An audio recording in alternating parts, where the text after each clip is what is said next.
Welcome back. China has upgraded its relationship with Africa to a comprehensive strategic partnership, a move that President Cyril Ramaphosa says demonstrates that China's relationship with Africa is mutually beneficial. Joining us to discuss the partnership and its benefits for South Africa in particular is Dr. Ross Harvey, Director of Research at Good Governance Africa. Good evening, Doctor. Thank you very much for joining us on the program. So beyond the announcement of this upgraded relationship, many are asking what will be the concrete or tangible implications of this upgrade. Take us through your views on this. Yeah, so look, I think that the partnership with China has always been a complex one. I think that post-1995, many African countries, including South Africa, saw China as an opportunity, given that they had just returned to the World Trade Organization. But subsequent to that, China has engaged in subsidized manufacturing, export-led growth. And certainly they haven't been a bastion of honoring good governance and human rights. And in their dealings with Africa, they've purported to be a more than fair weather friend. And at the same time, it's questionable whether the way that they have engaged with the continent has actually been fruitful for the continent. And so when one examines this on the basis of what has been achieved, it's difficult to assert with any degree of confidence that it really is a relationship of mutual benefit. I do think that it has the potential to be that, but I think that African countries, including ours, need to be very careful and circumspect in how they engage with China.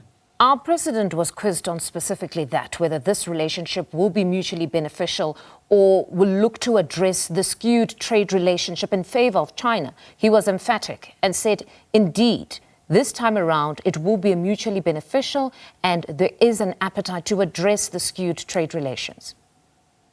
Yeah, my view, unfortunately, is not as rosy as that. I think that if one considers that nation states engage predominantly on the basis of self-interest, then one needs to consider that China is predominantly looking out for its own interest. It is still resource hungry, and this idea that China's partnership with South Africa will necessarily result in better terms of trade is something that I think will not materialize in the way that our president thinks that it will.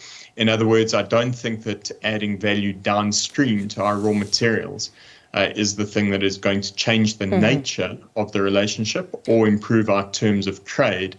I think what can improve the nature of the relationship is negotiating deals with China that help us to build up our basic infrastructure that will help us to exploit the global value chain opportunities.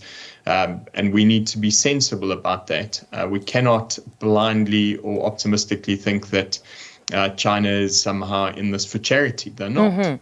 But I just want to take you back to your statement that there should be no idea that adding value to our resources, our natural resources, would be the way to go. Why exactly is that not the route to go? Because ever so often now, we hear that beneficiation is the route to go. That if here we're talking about being equal partners, we need to then come to the table with, at the very least, that option that beyond the resources, we're going to take beneficiation beyond being a term, as some say, that is just on beautifully worded policy documents to making sure that it's something that materializes. But you're saying there should be no ambitions to even beneficiate. We must look beyond that. Why?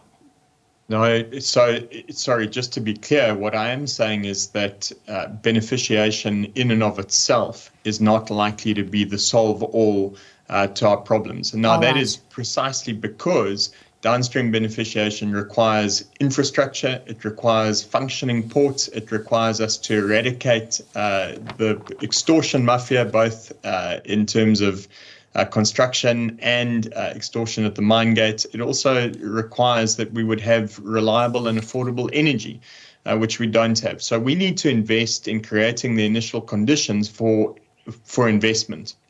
It doesn't follow, though, having said all of that, that just because you have raw materials, you should necessarily beneficiate them into a final product downstream. Okay. That So you're doesn't saying, always pardon me for hold. interjecting there. Yeah, So not you're at all. basically saying, based on our unique circumstances or challenges currently, be it the energy challenges, rail challenges, infrastructure challenges, that beneficiation might not be so beneficial for us.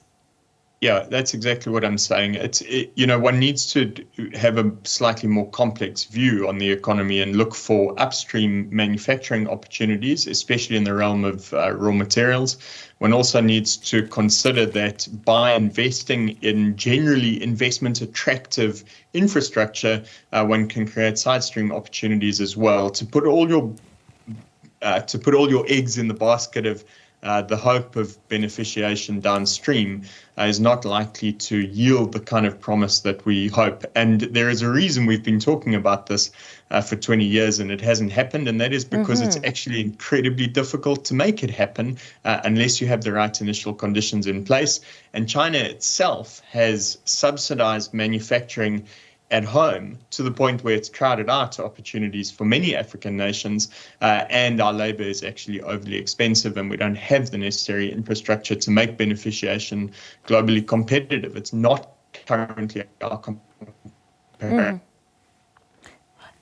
Doctor, pardon me there. So as academics, have you engaged government on at least your views?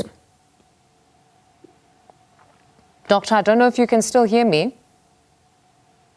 All right. Unfortunately, yeah, I'm sorry about that. I can. All right. Not a problem. I was asking that. Have you engaged government on at least your views? Because, like I stated, it seems as though beneficiation is still something that government is looking to, that if anything, they're looking to address the infrastructure problems to ensure that we can just sort of reinvigorate our manufacturing hub.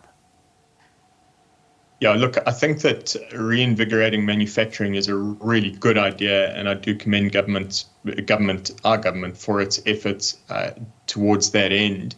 But I think that the work being done, for instance, by the Industrial and Development Corporation to ensure green industrialization is a lot smarter strategy than simply beneficiating downstream of the natural resources that we have. And of course, we do add value.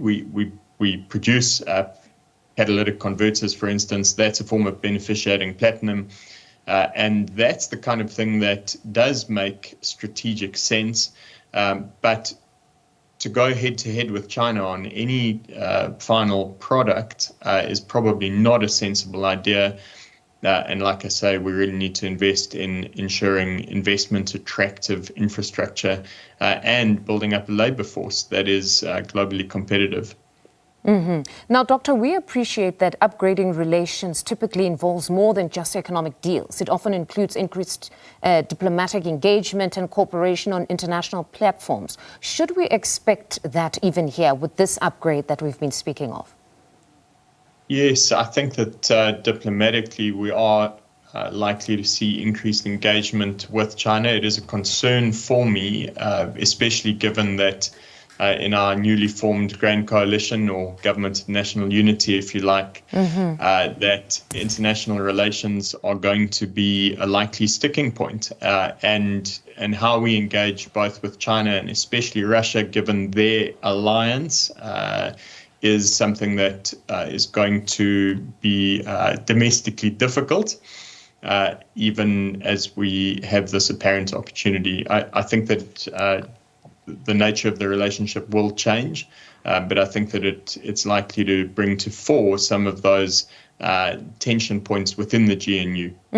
But it seemed the president was quite happy because he actually said it was quite beneficial to be taking some opposition members, of course, going there in their capacity as government officials. But he said those that were on opposition benches for the longest time, having taken them on this trip, they finally had an appreciation of the relationship that South Africa's government has had with China. So it seemed as though, from what we heard from the president, it was more of an eye-opener for opposition members.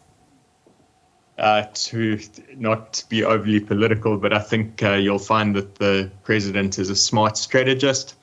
And I think that the dangers that the former opposition party faced going into the GNU have the potential to be realized, given that they are new to this game. All right, Doctor, thank you very much for your insights this evening. That was Dr. Ross Harvey. He's Director of Research at Good Governance Africa.